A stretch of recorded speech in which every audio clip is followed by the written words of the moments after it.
আল্লাহর কালাম যেই নগরীতে নাজিল হয়েছে ওই নগরী মক্কাতুল মুকাররমা মদিনাতুল মুনাওয়ারার দাম तमाम পৃথিবীর সব জায়গা থেকে আল্লাহ তাআলা আলাদা দাম বাড়ায়া দিয়েছে। আল্লাহ তাআলা এই নগরীর এত দাম আল্লাহ তাআলা বাড়াইছে। মসজিদে হারামে এক রাকাত নামাজ যদি কোনো বান্দা পড়ে প্রত্যেক রাকাতের বিনিময়ে 1 লক্ষ রাকাতের সওয়াব আল্লাহ তাআলা দান করে। মসজিদে নববীতে যদি কোনো বান্দা 1 রাকাত নামাজ আদায় করে 50 লক্ষ রাকাতের সওয়াব আল্লাহ তাআলা দান করেন। মদিনাতুল মুনাওয়ারার একেবারে কাছাকাছি একটা মসজিদ আছে, ওই মসজিদের নাম মসজিদে কুবা। এখানের মধ্যে একটা হাদিস দেওয়ালের মধ্যে লটকানো আছে। কিছুদিন আগেই তো মক্কা মদিনা জিয়ারত করার সুযোগ আমার হয়েছিল। মসজিদে কুবার মধ্যে একটা হাদিস লেখা আছে, মসজিদে কুবার ভেতরে ঢুকে যদি কোনো বান্দা 2 রাকাত নামাজ আদায় করে একটা উমরা হজের সওয়াব 2 রাকাতের বদলা আল্লাহ তাআলা দান করে দেয়। আমার ভাইরা কে কতটুকু বুঝেছেন জানি না, আবার একটু সংক্ষেপে কথাগুলো বলতে চাই। রমজানের মাসের দাম কোরআন নাজিল হওয়ার কারণে আল্লাহ তাআলা বাড়ায়া দিয়েছে। যেই জায়গায় আল্লাহ তাআলা কোরআন নাজিল করছে ওই জায়গার দাম আল্লাহ বাড়াইছে। যেই পাহাড়ে কোরআনে কারীম আল্লাহ তাআলা নাজিল করছে ওই পাহাড়ের দাম আল্লাহ তাআলা বাড়ায়া দিয়েছে। আমার ভাইরা যেই রাতে আল্লাহর কালাম আল্লাহ তাআলা নাজিল করছে ওই রাতের দাম 1000 মাসের চেয়েও বেশি দামি বানায়া দিয়েছেন আল্লাহ তাআলা। যেই ফেরেশতা আকাশ থেকে কোরআন নিয়ে আগমন করছে আমার নবীর কাছে ওই ফেরেশতার নাম জিবরাইল আলাইহিস সালাম। জিবরিল আলাইহিস সালামকে সমস্ত ফেরেশতার সরদার আল্লাহ তাআলা বানায়া দিয়েছে।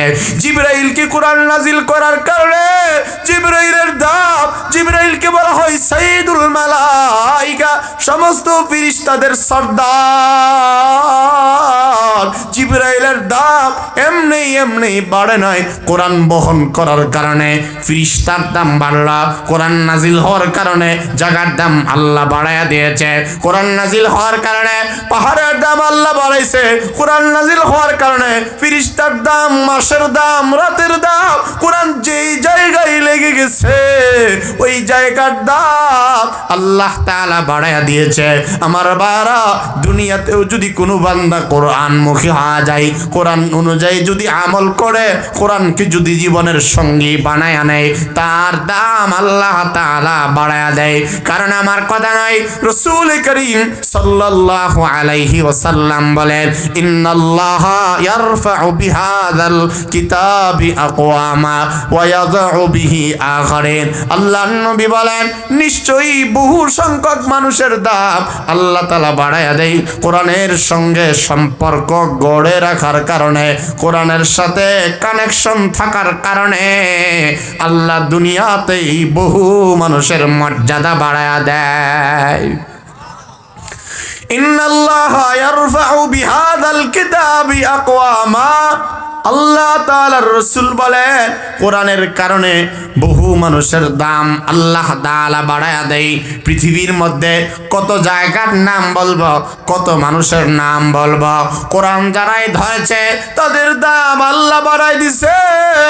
আবু বকরের দাম কোরআনের কারণে আল্লাহ তাআলা সিদ্দিক আকবর বানায়া দিয়েছেন। ওমরের দাম এমনি বাড়ে নাই, ওমর কোরআন ছোঁয়ার কারণে, কোরআনের সাথে লেগে যাওয়ার কারণে সর্বপ্রথম ওমর কিন্তু আমার নবীর গর্দান মুবারক কেটে আনার জন্য গিয়েছিল, কিন্তু কোরআনের আওয়াজ ওমরকে হেদায়েত দিয়া দামি বানাইছে। ওমরের দাম এমনি বাড়ে নাই, আমার আল্লাহর কোরআনের ছোঁয়া ওমরের কলিজার মধ্যে লেগে গেছে। ওমরকে আল্লাহ তাআলা অর্ধ জাহানের বাদশা বানায়া দিয়েছেন। ওমরকে আল্লাহ তাআলা খলিফাতুল মুসলিমিন বানায়া দিয়েছে। ওমরকে আল্লাহ তাআলা ফারুক আজম বানায় দিয়েছে, উমরকে আল্লাহ তাআলা মিজাজে ওহী বানায় দিছে। উমরের দাম ছিল না। উমর বলে আমি ইসলাম কবুল করার আগে আমি একটা বকরির রাখাল ছিলাম, কোনো মর্যাদা আমার ছিল না। হযরত উমর একটা মাঠের দিকে চাইয়া, একটা জায়গা বড় মাঠের দিকে চাইয়া উমর কান্দে আর বলে আল্লাহ তুমি আমার এত মর্যাদাশীল বানাইছো, ইসলাম কবুল করার আগে আমি একটা বকরির রাখালি করতাম এই মাঠের মধ্যে, ইসলাম কবুল করার কারণে তুমি আমার মর্যাদাশীল বানাইয়া দিয়েছ। অর্ধজাহান আমার হাতের আঙ্গুলের ইশারায় চলে, এই কারণে আমার ভাই ওমরের দাম বেড়েছে কোরআনের ছোঁয়া লাগার কারণে। আবু বকরের দাম বাড়ছে কোরআনের কারণে। উমর এমনি হয় নাই, কোরআন ধরেছে তো উমর হয়ে গেছে। আমার ভাইরা উসমান এমনি হয় নাই, জিন্নুরাইন এমনি হয় নাই, কোরআনকে তারা ধরেছে, তারা দামি হয়ে গিয়েছে। সাহাবীদের জামানা থেকে নিয়ে কিয়ামত পর্যন্ত যেই কোনো মানুষ, যেই এলাকার মানুষ, যেই সমাজের মানুষ, যেই পরিবারের মানুষ, যেই গোষ্ঠীর মানুষ, যেই ওয়ার্ডের মানুষ, যেই থানার মানুষ, যেই জেলার মানুষ, যেই রাষ্ট্রের মানুষ, পৃথিবীর যে কোনো প্রান্ত থেকে হোক না কেন, তার চেহারা কালো হোক কোনো অসুবিধা নাই, সে আর্থিকভাবে গরিব হোক কোনো অসুবিধা নাই, যদি কোরআনকে ধরে নাও, কোরআন অনুযায়ী জীবন ব্যবস্থা পরিচালনা করো, আমার নবী বলেন মর্যাদা আল্লাহ তাআলা বাড়ায় দিবে। কেমন মর্যাদা আল্লাহ তাআলা বাড়াইবে? আমার ভাইয়েরা মর্যাদার কোনো কমতি হবে না। আর কোরআনকে যদি ছেড়ে দাও আমি মর্যাদা কমা দিব, তোমাদের মর্যাদা কমাইব, বিনিময়ে জিনিসের দাম বাড়ায়া দিব। ঠিক না বেটি? কোরআন আমরা ছাইরা দিছি দেখিয়া মানুষের দাম নাই, এটা কুকুর হত্যার দাম আছে। কথা বলেন না কেন? আপনারা কি আমার প্রতি বেজার নাকি? বলেন না। কোরআন আমরা ছাইরা দিছি বিদায় জিনিসের পণ্যের দাম বাড়ে, মানুষের কোনো দাম নাই। কথাটা মনে হয় বুঝেন নাই। আমরা রাষ্ট্রীয়ভাবে সব দিক দিয়ে কোরআনকে ছাড়তে ছাড়তে এমনভাবে এটারে সাইড করছি, একটা মানুষের মূল্য নাই কিন্তু জানোয়ারের দাম আছে। ঠিক না বেঠিক বলেন? কারণ ওই যে আমরা আসল জিনিস ছেড়ে দিছি, যেটা ধরার জন্য, যেটা ধরার দরকার এটা ধরছি না, ছাড়ছি। যা ধরার দরকার নাই তা ধরছি, আগুন ধরছি, জাহান্নামকে হাতে ধরছি। এই কারণে দিন দিন জিনিসের দাম বাড়ে, মানুষের দাম আর বাড়ে না। ঠিক না বেঠিক জোরে বলেন? এই জন্য রাসূল কারীম সাল্লাল্লাহু আলাইহি ওয়াসাল্লাম বলেন ইন্নাল্লাহা ইয়ারফাউ বিহাদাল কিতাবি আকওয়ামা ওয়া ইয়াদউ বিহি আখারিন। আল্লাহর নবী বলেন কোরআনের কারণে আল্লাহ তাআলা দাম বাড়ায় দেয়, সম্মান বাড়ায় দেয়। আমার ভাইরা কোরআন পড়লেই বা কি লাভ হবে? আল্লাহর নবী বলেন মান ক্বারাআল কুরআনা হারফান ফালাহু আশরু হাসানাত।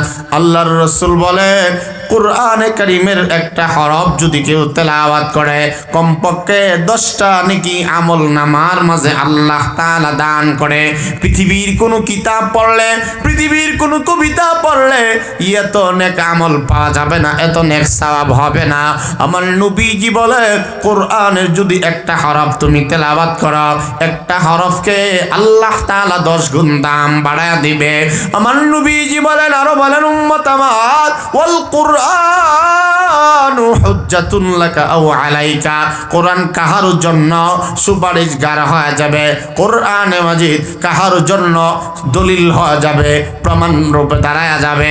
কোরআন যদি আসল দলিল হয়ে যায় তোমার পক্ষে, আমার পক্ষে যদি কোরআন সাক্ষী হয়ে যায়, কোনো চিন্তা নাই রে ভাই। আমার নবীজি আরো বলেন ইকরাউল কুরআন ফা ইন্নাহু ইয়াতি ইয়াউমাল কিয়ামা শাফিআন লি আসহাবিহি।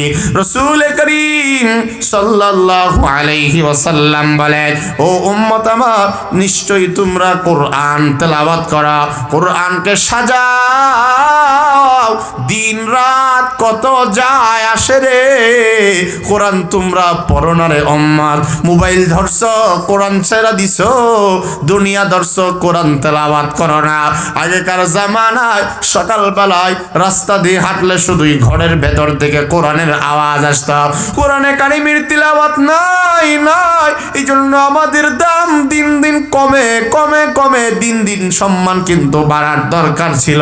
কোরআন ছেড়ে দিছি, কোরআনকে পর বানাইছি, এই জন্য সমাজে শান্তি নাই, ঘরে শান্তি নাই, স্বামী স্ত্রীর মধ্যে মিল মহাব্বত নাই, স্বামী স্ত্রীকে সন্দেহ করে, স্ত্রী স্বামীকে সন্দেহ করে, কারণ স্বামীর হাতেও মোবাইল, স্ত্রীর হাতেও মোবাইল।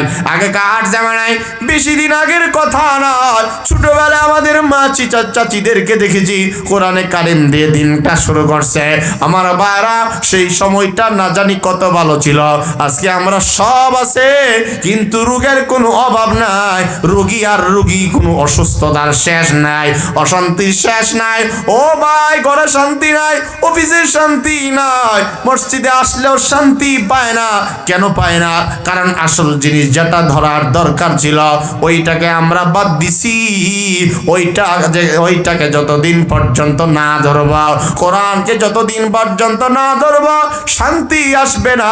বিবির কপালে শান্তি নাই, স্বামীর কপালে শান্তি নাই। শান্তি যদি পেতে যাও, কোরআনের ছায়াতলে তুমি প্রবেশ করো। কারণ আমার নবী বলেন, ইন্নাল্লাহা ইয়ারফাউ বিহাদাল কিতাবি আকওয়ামা। অন্য জায়গায় রাসূল বলেন, ইকরাউল কুরআন ফাইন্নাহু ইয়াতি ইয়াউমাল কিয়ামাতি শাফিআন লিআসহাবিহি। আমার নবী বলেন, কোরআন পড়ো, কোরআন কোনোদিন তোমার সঙ্গে গাদ্দারি করবে না। ছেলে যদিও গাদ্দারি করে, বংশের মানুষ যদিও গাদ্দারি করে, দল যদিও তোমার সঙ্গে আসরের ময়দানে পল্টি মারে আর গাদ্দারি করে, কারণ আমার কথা নয়, আমার আল্লাহ পাক নিজেই বলে, ও গোলাম, হাসরের ময়দানে তোমার ভাই কিন্তু তোমাকে চিনবে না, তোমার বাবা, তোমার আত্মীয় স্বজন, চলার সঙ্গী, খেলার আড্ডার সাথে কেউ তোমাকে চিনবে না, সবাই গাদ্দারি করবে। আর যদি কোরআনের হাফেজ একটা সন্তানকে বানাইতে পারো, ওই হাফেজ কোরআনের ওসিলায় কিয়ামতের মাঠে আল্লাহ মাফ করে দিবে।